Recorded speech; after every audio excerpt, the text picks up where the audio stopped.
Hello YouTube, welcome back to the channel, and this is my quality arcane build. Mostly arcane, a good amount of strength, and enough dex to wield the weapons we like.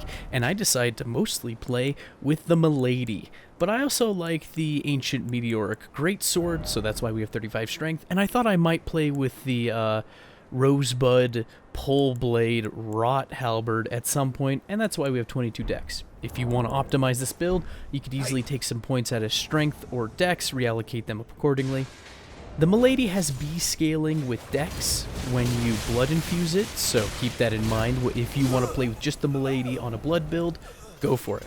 But the Milady felt kind of bad when the DLC first came out. It was fun, it was interesting, it was flowy. I wanted Straight Sword Plus. I wanted faster Great Sword, right? I was willing to take any capitulations that were needed for that, but it just felt so bad. And turns out it's because its poise damage was hot garbage. But hey, the new patch came out, patch 1.13 I believe it's called, and now the thing has combos. It's R2 combos into itself. If you've ever played with the Milady, especially if you two-hand it, it might do it anyways, but especially when two-handed, it does the poise damage you need. Running R2 combos, neutral R2 combos, I think jumping R2 combos into itself, it's wonderful. And with those multi-hits, you can bleed people. Look at that, I got critical damage, I got bleed damage, he didn't stand a chance. And it's a lot of fun. It's exactly what I wanted the weapon to be, and now it's there. It doesn't have hyper armor, so it's not like a real greatsword, but it does have pretty good reach, and it's got sequential attacks. So I'm running the Lord of Blood's Exaltation Talisman, so that when I bleed stuff, and I bleed stuff often with this weapon, it does the job, gives you the damage bonus. I'm running the Millicent Prosthesis because I need the extra dexterity for other weapons, and so I'm getting sequential damage occasionally. It's nice. It feels good. I think you should play with it and tell me what you think of it, and you should probably use better stats than I did. I was, before the patch came out, patch 113, I was working on an Arcane video already, and I was just kind of struggling with the identity of the video, what I wanted to show off. The stat spread was exactly the same as this. I just wasn't using the Milady. I was using mostly the Great Katana, because I like the Great Katana. And the idea was I would use the Great Katana, and then for chase downs, I would hard swap to the Meteoric or Great Sword. That thing, the thing that just knocked me over. I would use that to finish somebody off, but I was struggling to bleed people, and I wasn't sure what talisman I ought to be using. And if you don't know, the Meteoric or Great Sword is mostly a strength weapon, but it gets descaling in Arcane. But true for many weapons that have an interesting requirement like that, that required stat is usually for the Ash of War, and turns out the Ash of War hits a little harder if you've got a decent Arcane stat. So that is something to keep in mind, and while you can run 54 strength and 19 arcane and be able to use the Meteoric or Greatsword, I found that 35 strength with 50 arcane was a lot of fun for using it as an Ash of War stick. But this is a Milady video, so let's get back to the point. I really like the new Milady. It feels nice. I think Sword Dance is an excellent Ash of War on it. I should play with Wing Stance more now that its normal attacks actually do posture damage, because Wing Stance didn't sit right with me initially because its light attack combo, while it hit a lot, didn't stagger darn anybody, and the heavy felt like it was telegraphed enough people usually got away. There's probably times to use it, you're probably supposed to use it as like a heal punish or something, I'm not sure.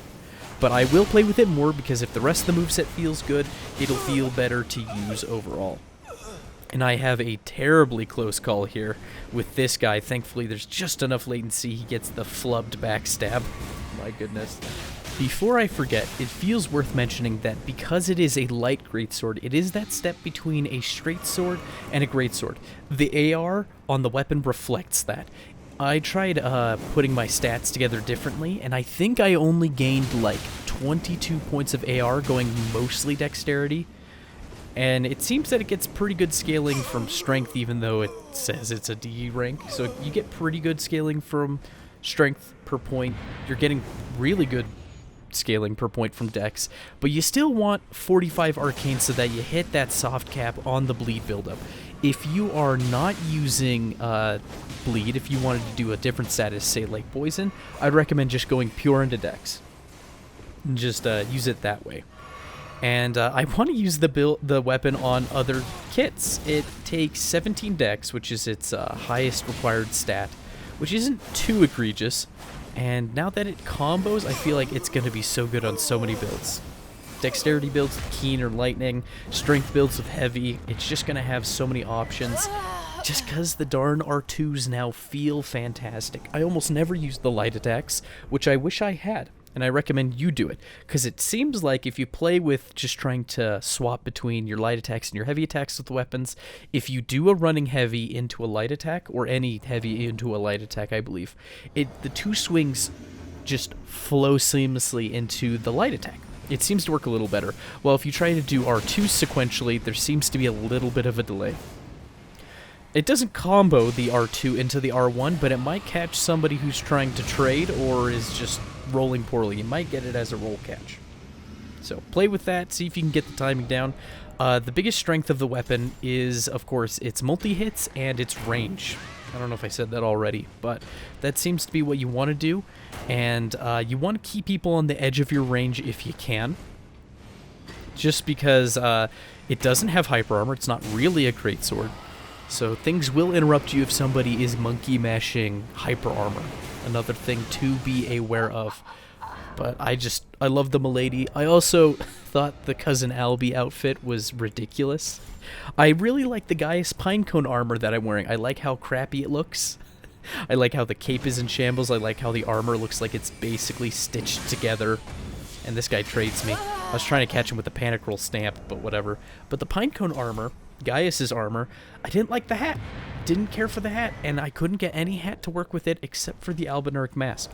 The Lionel helm might work well enough, but it just seems too smooth to me. So, if you have a fashion that works with the Pinecone armor, though I don't know why you'd want that, let me know.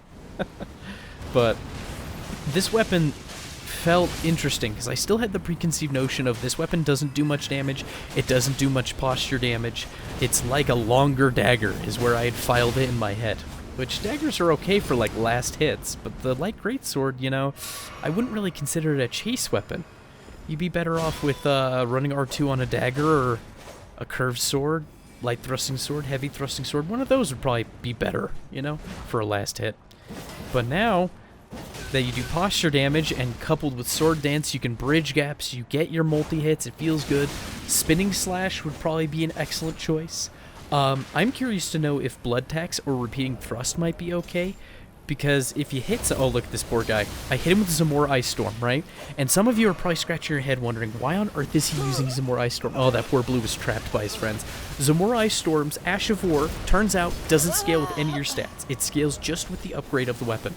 So if you have the minimum stat requirements for the Zamora Curved Sword, it'll do the same damage as if you were running a pure dex build. So use it. I had a really tough time trying to find a get off of me tool for my arcane build, since they neutered the Mogwin Sacred Spear, and spinning slash on like the Omen Killer was only okay, short range, you know. I really needed something that really deterred people, and turns out Zamora Greatsword, you could put it on almost any build as long as you have those minimum stats. So any roughly martial build will probably have those stats. The only builds that probably won't have it are like pure casters, so use that information. Zamora Greatsword should be your panic button. And I hope you do. But here we are at our last invasion. I'm starting to get the handle on Offhand Axe. Offhand Axe is great. It's fast, it's got repeated hits, and it does 150 poise damage on the initial swing, I believe, which is great. That means nobody's going to withstand it unless it's hyper armor, and so you can catch people off guard, you can pull it out, it's got quick swipes, use it.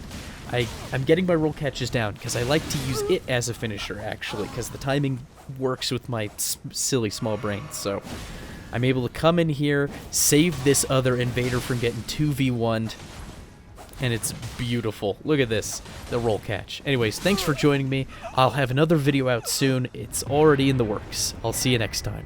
Bye-bye.